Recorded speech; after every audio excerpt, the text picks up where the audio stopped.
Right, guys, and we are live, and I'm as blurry as hell here. So let me try and sort this out real quickly. There we go. So, yeah, as you guys know, and you can see by the hair, the Springboks have managed to win this game at the death by 23 points to 18. And what a victory for the Springboks at the end of the day.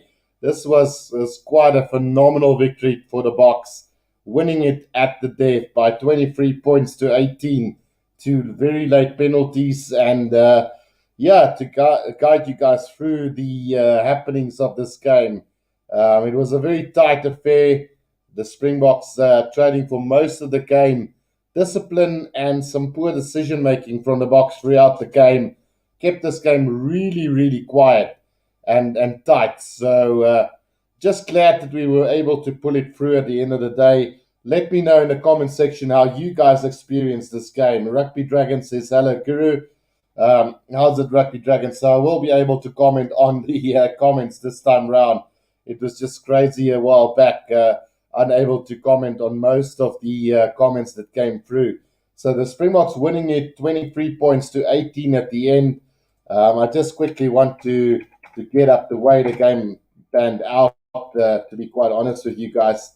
It was such a nip and tuck game that I hardly noticed when the tries have been scored, so or the points have been scored. So we had a 10-minute penalty from Dan Bigger to put Wales into the lead for the first time. Then Andre Pollard came in with a 12-minute penalty to level the score at 3-all. Then Dan Bigger had another penalty in the 14th minute to put Wales into lead by 6 points to 3.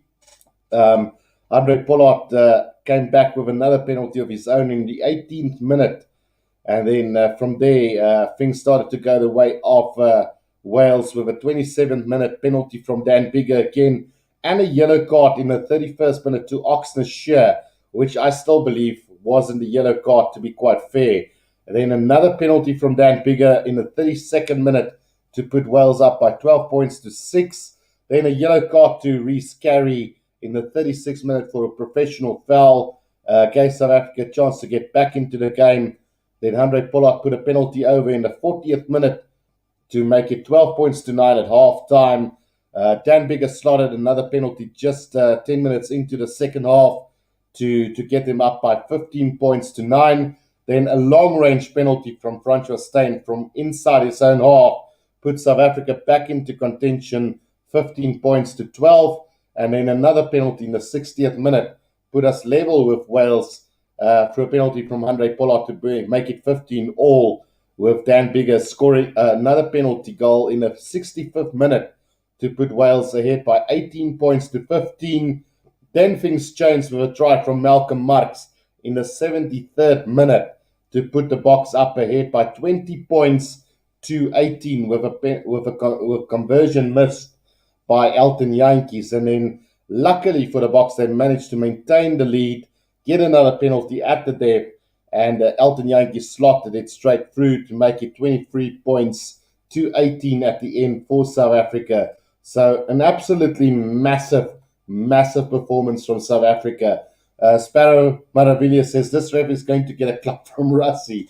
I think the referee was quite decent on the day. I mean, apart from the yellow card to Oxner Shear, I think he really had a decent game. I couldn't say too much about it. He really had a good game. Sizwe Sitole says, hi, Guru, how we won, and that is great. Absolutely, Sizwe. My voice is almost gone, so definitely a great victory for the Springboks in the end. Berenice Vessel says, who are we playing next week? So next week, we are playing Scotland, which should be another cracking game. I think Scotland could end up winning Australia tomorrow, and it really should be a great game. Sizwe Sitole says, good vibes.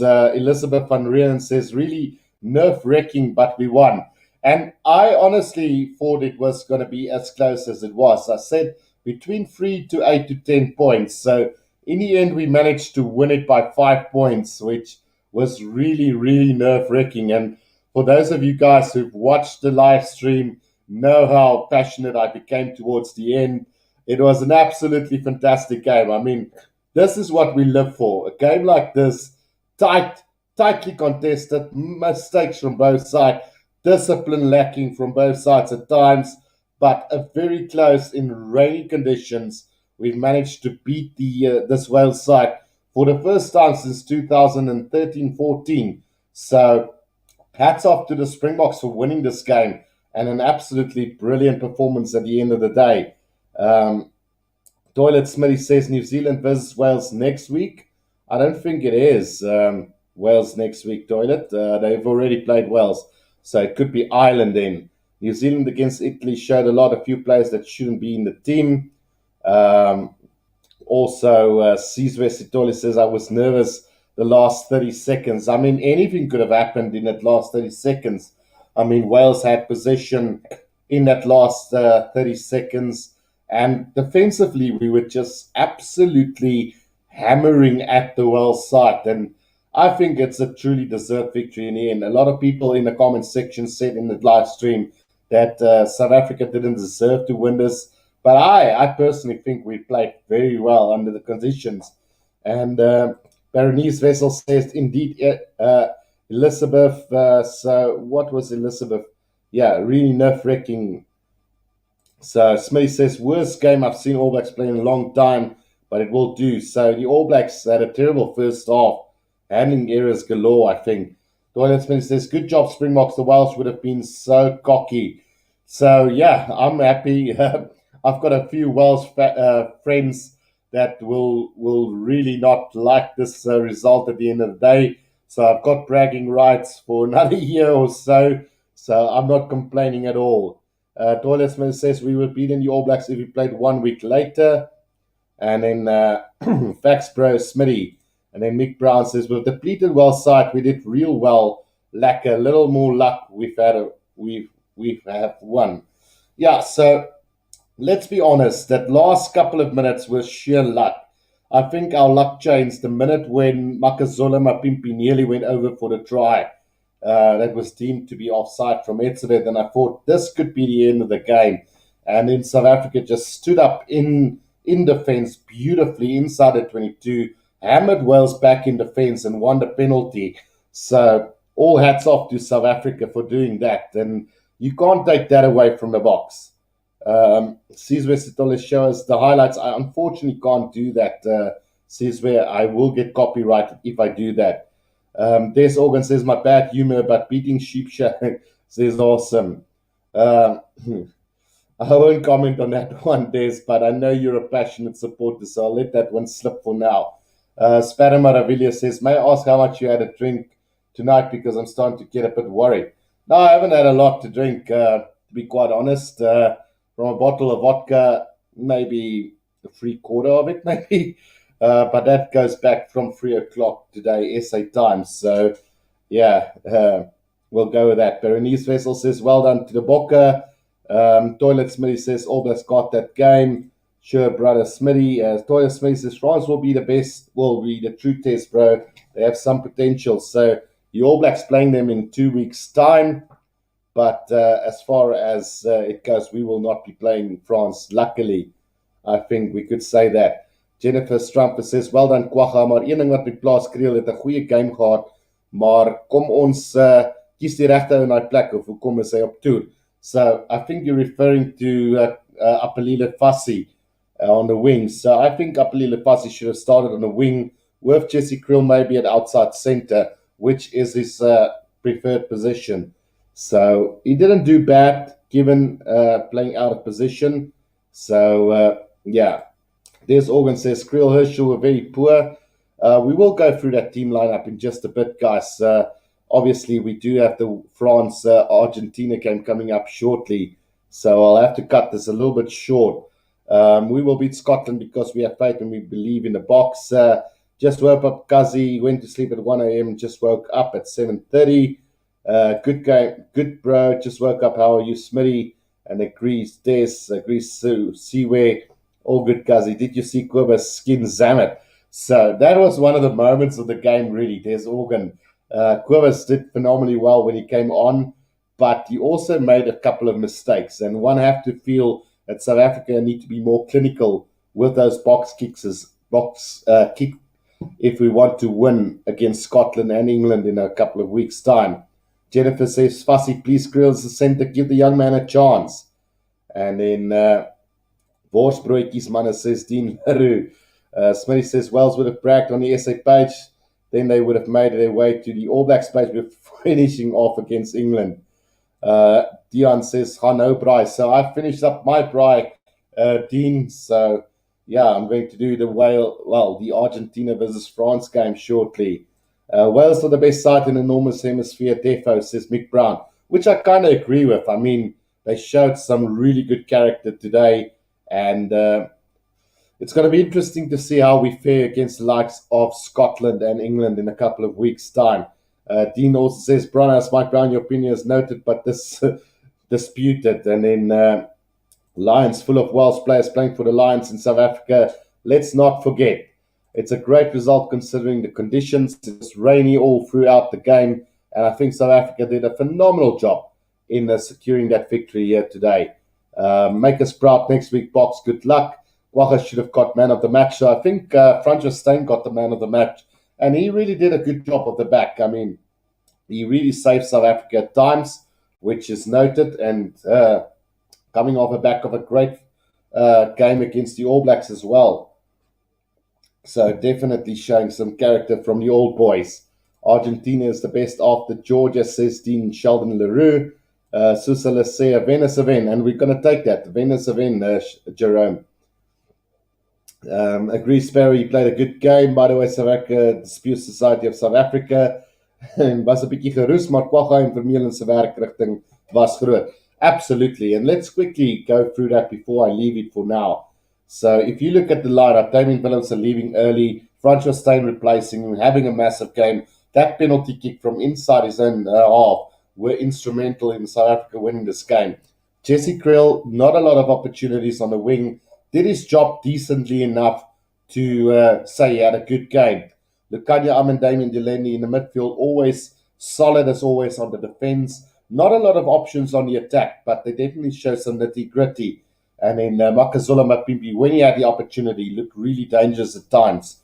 Andre Pollard, unfortunately for me, a very average game at the end of the day. Not doing too much wrong, but not doing such great work as well. So defensively, he was on song, but he just couldn't steer the back line to bigger things in that first half and parts of the second half. Herschel Yankees, on the other hand, for me, were very slow at the breakdown, had some really poor box kicking. I think this has been his worst test for South Africa since his debut. So, yeah, he had such a great debut for the Boks. This one, unfortunately, I think can go down as his worst game for South Africa in a long time. If you look at the forwards, Dwayne Vermeulen, Quagga Smith, and Siya Kolisi, another brilliant performance from the loose trio of the South Africans. Dwayne Vermeulen, iron, if you can put it, Easter in Afrikaans, at the back at number 8, and then Quagga Smith stealing balls left and right, made some really big steals at vital times in the game. Kolisi was taking the ball up quite nicely. First guy at the breakdown, support play quite exceptional. So really good play from the loose trio. Then Louis Jager and Eben Etzebeth had cracking games. Got that go forward ball, did well in the lineouts, especially at lineout time. We didn't lose a single lineout, which really contributed to the pack of forwards dominating at the scrum and ruck and maul time as well. Then Trevor Nyakane, Bongi Manami, and Oxnard had a little bit of a hard day at the office against some of the top players of Wales, but still an all-round good performance from them. But I think the difference was made on the bench with Malcolm Marx. He was absolutely monstrous when he came onto the field and really was the difference between the two sides, give or take. And that mauling drive from Stephen Kinsor, Vincent Koch, Franco Mostert, Jasper Wiese, all those fresh legs just made the difference at the end of the day. And well deserved for them at the end of the day.